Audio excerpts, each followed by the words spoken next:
Hello, moviegoers. It's time for another episode of CritiCarter, the show where I turn you into a cinephile.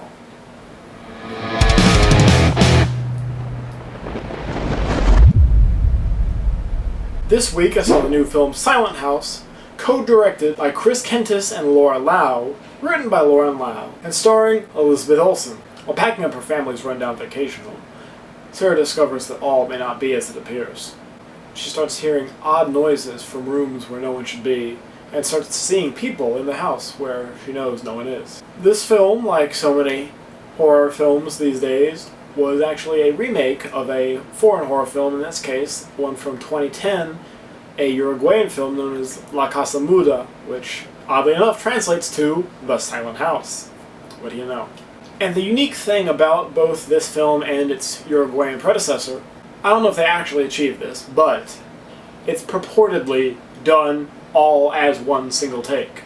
Meaning that the camera turns on, they shoot the entire movie, and then they turn the camera off. Well, I'll let you in on a little secret, just between you and me. There's a film back in the day, made by a guy, you might have heard of him, Alfred Hitchcock. It's called Rope.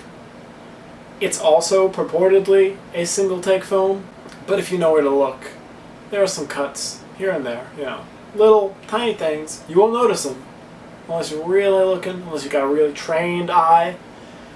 And there may or may not be moments like that in SilentHouse. However, those moments are few and far between.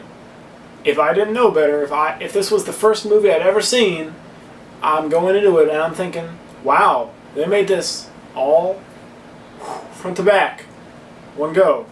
Pretty impressive. The second thing that really works in this movie is Elizabeth Olsen. I discovered her last October when I went to go see Martha, Marcy, May, Marlene out in LA. Great film if you haven't seen it. Just came out on DVD. Highly recommend you check that out. She has more acting ability in her little finger than her older sisters have put together. And yes, she is exactly who you think she is. She's one of those Olsens. She's not an Olsen twin. She's not the triplet that they never told anybody about. She's the younger sister of the Olsens. For the most part, SilentHouse is a really good edge-of-your-seat thriller sort of film. I'm not sure that calling it a horror movie per se is the best idea marketing-wise, but it'll put people in seats, so that's what you do. I know everybody's waiting for me to jump all over this movie and talk about the flaws, so here we go. The last third of the movie, everything falls apart. How can I say this somewhat politely? The ending of this film is both predictable and ridiculously stupid at the exact same time. I won't say anything more. If you want to go out and spend your money on this movie and get disappointed by the ending, you are more than welcome to do so. Just remember what I'm saying now.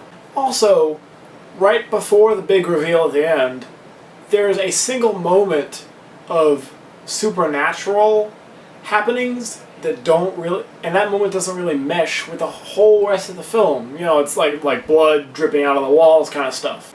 Nothing remotely close to that is in any of the rest of the film. You know, oh, I'm seeing people in this house that's supposed to be empty. Oh, this guy got beat up, but again, no one's supposed to be here. What's going on? And then, out of nowhere, blood streaming out the walls. Not a decision I would have made, but yeah, there's a reason I don't make the movies. All in all, I'm going to give this a 2.5 scared Olsens. You can see my last review of Safe House. Yeah, you remember that was a while ago. Safe House up over here.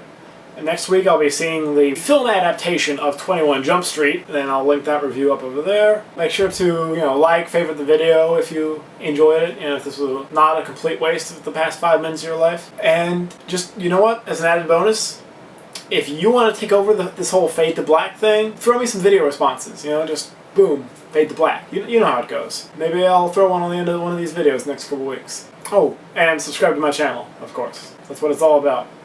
Bump that number up. It's a good number now, don't get me wrong, but tell your friends. Raise it up high. So you just can't get enough CritiCarter. You hear that? Celebrity endorsement. Fade to black.